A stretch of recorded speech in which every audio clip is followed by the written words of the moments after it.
আসসালামু আলাইকুম রহমতুল্লাহ বারাকাতু। আশা করি আল্লাহর রহমতে আপনারা সবাই ভালো আছেন। আলহামদুলিল্লাহ, আল্লাহ যেভাবে রাখছে। আসলে ঠিক যে ব্যবসা বাণিজ্য নিয়ে বাংলাদেশে চিন্তাভাবনা করতেছিলাম যে বিদেশ ছেড়ে বাংলাদেশে গিয়ে কিছু একটা করব। এখন সেই শিল্প খাত বা সেই পোলট্রি খাত এখন ঝুঁকির মুখে।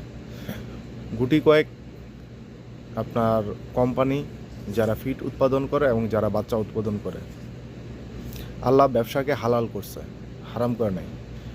যারা সৎ ব্যবসায়ী তারা নবী রাসূলগণের সাথে হাসরের ময়দানে দাঁড়াবে। এটা আল্লাহ নিজে যেহেতু বলছে, মুহাম্মদ ইসলাম যেহেতু বলে গেছে, তার মানে প্রতিটা কথাই বাস্তব।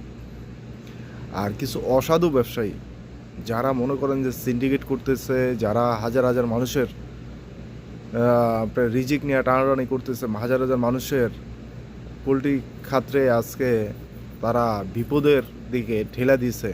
আল্লাহ যেন তাদেরকে হেদায়েত দান করে। আর যে সমস্ত ফিড কোম্পানি যারা আছে তাদের উচিত তাদের যতটুকু লাভ করার প্রয়োজন ঠিক ওই পরিমাণ লাভটা তারা যেন করে। বাংলাদেশে এমন একটা দেশ যেই দেশে আপনার দুর্নীতি কি যদি পৃথিবীর বুকে যদি রেকর্ড করা হয় বা বাংলাদেশের মানুষের মস্তিষ্ক নিয়ে যদি গবেষণা করা যেত, তাহলে 95% লোকের এই একই সমস্যা। দুর্নীতি কীভাবে করা যায়, কীভাবে মানে আরও বাড়ানো যায়, ধনী থেকে ধনী, তার উপরে আরও ধনী, কিন্তু তারা কিন্তু দেশের জন্য কিন্তু তারা কিন্তু দেশের সম্পদ অর্জন করে না। তারা যত টাকা পয়সা ইনকাম করে গরিবের হক মারায়, সম্পূর্ণ টাকাগুলো তারা বিদেশে পাচার করে। আল্লাহ তাদেরকে হেদায়েত দান করুক।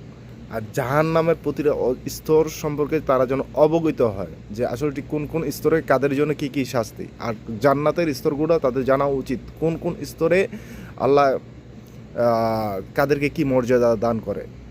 মুহাম্মদ সাল্লাম বলছে যে তুমি যখনই আল্লাহর কাছে চাইবা, তুমি সবসময় জান্নাতুল ফেরদৌস চাইবা, কারণ জান্নাতুল ফেরদৌস সর্বোত্তম। এই যে আমি আজকে যে সমস্ত পোলট্রি খাতে যারা আছে, যে সমস্ত ভাই বোনেরা আজকে লসের সম্মুখীন হচ্ছে, তারা অচিরে এগুলো বন্ধ করে দিব।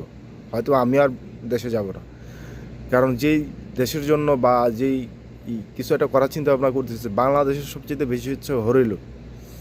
আমি জানি আমার কথাগুলো হয়তো আপনাদের কাছে ভালো নাও লাগতে পারে। যে সমস্ত চোর বাটপার এরাই তাদের গাত্র দেওয়া হইব, কারণ তারা এগুলো কখনো সহ্য করতে পারবে না।